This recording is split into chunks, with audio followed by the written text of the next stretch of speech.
প্রবাসীর পারিবারিক শান্তির বড় অন্তরায় যে পরকীয়া তা আরও একবার উঠে আসলো সালাউদ্দিনের গল্প থেকে।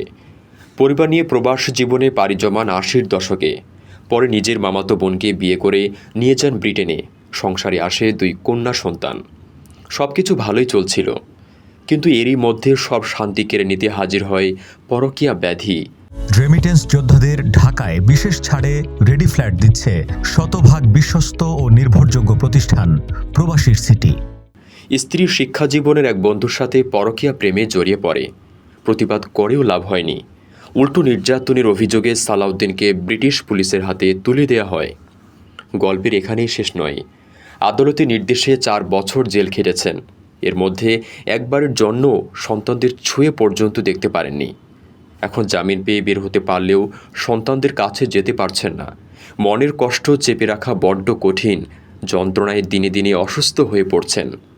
এজন্য ঘুরতে এসেছেন কুয়াকাটায়।